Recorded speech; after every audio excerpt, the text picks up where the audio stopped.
Welcome back to my channel magic prince. So आज जो topic हम स्टडी करने वाले वो है रिट्स। सो आइए जानते हैं रिट्स के बारे में। तो रिट्स को डॉक्टर बाबा साहब अम्बेडकर ने कहा था heart of the Indian constitution, because ये है भी, क्योंकि जो जितने भी राइट्स हमें मिले इस बेसिस पे मिले, यही उनकी सिक्योरिटी को मेंटेन करके रखता है। अगर कोई भी फंडामेंटल राइट्स हमसे छीना जाता है या फिर कोई भी दूसरा राइट हमको नहीं मिलता है तो हम इसकी मदद से वो ले सकते हैं।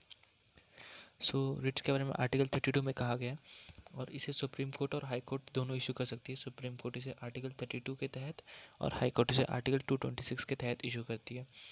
बट रिट इशू करने के मामले में हाई कोर्ट ज़्यादा पावरफुल है, क्योंकि वो ज़्यादा ग्राउंड्स या फिर ज़्यादा बेसिस पे रिट्स लगा सकती है। आइए जानते हैं हमारे रिट्स कौन कौन से हैं। तो पहला है हेबियस कॉर्पस। अब हेबियस कॉर्पस क्या होता है? Unlawful detention. अगर आपने वो जय भीम मूवी देखी होगी तो उसमें इसके बारे में ही बताया गया है कि अगर कोई भी आपको बिना किसी आधार पे अरेस्ट नहीं कर सकता है, कोई भी पुलिस ऑफिसर आपको किसी भी बेसिस पे अरेस्ट नहीं कर सकता है। मीन्स अगर उसके पास कुछ प्रूफ नहीं है या फिर कुछ वारंट नहीं तो आपको अरेस्ट नहीं कर सकता है, फिर डिटेन नहीं कर सकता आपको। फिर दूसरा है सर्टिलरी। इसमें कि overrule the judgment of lower court, जैसे सुप्रीम कोर्ट हाई कोर्ट के जजमेंट को ओवररूल कर सकती है। मीन्स अगर उसका जजमेंट सही नहीं है तो उस पर अपना नया जजमेंट पेश कर सकती है। तीसरा है प्रोहिबिशन। यह quasi judicial and prevents from going beyond their authority और issued by high court to the lower courts only against judicial and quasi judicial.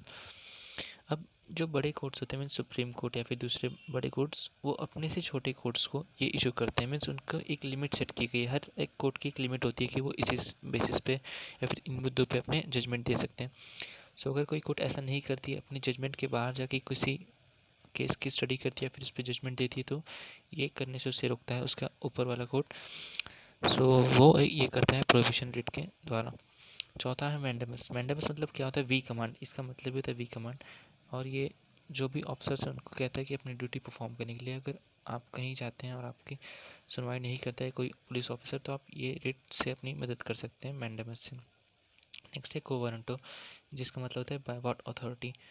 Means अगर किसी पर्सन की एज 70 ईयर्स है तो उससे अपने पोस्ट से अगर रिज़ाइन करना होगा 70 ईयर्स पे, अगर उसके बावजूद भी वो रिज़ाइन नहीं करता है, 70 ईयर्स के बाद भी वो उस पोस्ट को हैंडल करता है, तो हम ये रिट लगा कर से पूछ सकते हैं कि by what authority you are holding this post. Thank you.